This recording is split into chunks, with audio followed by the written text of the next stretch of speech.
আমরা আশঙ্কা করছি আরেকটা ফ্যাসিবাদের জন্ম হবে। বিএনপির হাইকমান্ড পুরোপুরি নিশ্চুপ, তারা এগুলোকে গুজব বলে প্রমাণ করার চেষ্টায় নিয়োজিত আছে। হাতিয়াতে যারা বিএনপির স্বতন্ত্র প্রার্থী ছিল, তাদের যে সমর্থক ছিল, তাদের উপর আক্রমণ হয়েছে।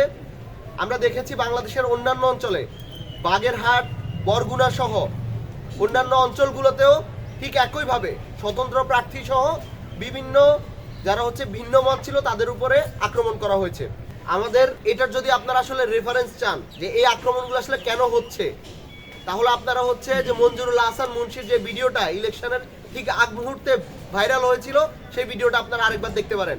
এবং বিএনপি তৃণমূলের যে নেতারা আছে তারা কোন ধরনের মানসিকতা পোষণ করে ভিন্ন মতের ব্যাপারে, ভিন্ন জায়গায় ভোট দেওয়ার ব্যাপারে, সেইটার ব্যাপারে আপনারা একটা খুব ভালো আইডিয়া পাবেন। এবং আমরা বেশ অবাক হয়ে লক্ষ্য করছি যে বিএনপির হাইকমান্ড পুরোপুরি নিশ্চুপ এবং ছাত্রদল সহ বিএনপির অন্যান্য সেকেন্ড লেয়ার, থার্ড লেয়ারে যেসব নেতাকর্মীরা আছে তারা এগুলোকে গুজব বলে প্রমাণ করার চেষ্টায় নিয়োজিত আছে।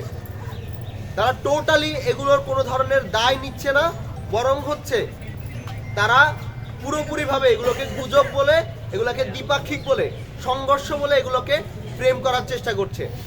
এবং আমরা আরও অবাক হয়েছি যে আমাদের মিডিয়াগুলোর আচরণে।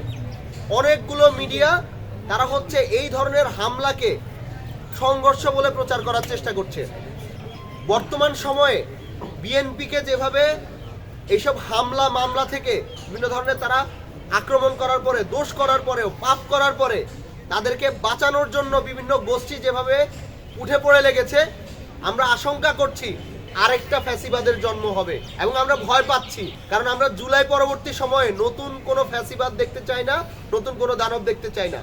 আমরা দেখতে পেয়েছি যে ফেনীতে যে জুলাই যোদ্ধা সায়েম, যার একটি ভিডিও বাংলাদেশের হাজার হাজার তরুণকে অনুপ্রেরণা দিয়েছিল, বিপ্লবের সময় মানুষকে অনুপ্রেরণা দিয়েছিল, সেই জুলাই যোদ্ধা সায়েমকে শুধুমাত্র ভিন্ন মতের কারণে আক্রমণ করা হয়েছে। আমরা দেখেছি যে কুমিল্লা বিশ্ববিদ্যালয়ের শিক্ষার্থী আদনান আলম, যার বাড়ি চট্টগ্রাম, তার জায়গা ইলেকশনের পরদিনই বিএনপি নেতারা জোর করে দখল করে নিচ্ছে। ঢাকা বিশ্ববিদ্যালয়ের শিক্ষার্থী, নারী শিক্ষার্থী যারা সহ আরো অনেকের উপরে আক্রমণ হয়েছে, তাদের জুবাইরের উপর আক্রমণ হয়েছে, তাদের ঘর বাড়ি সব তছনছ করা হয়েছে।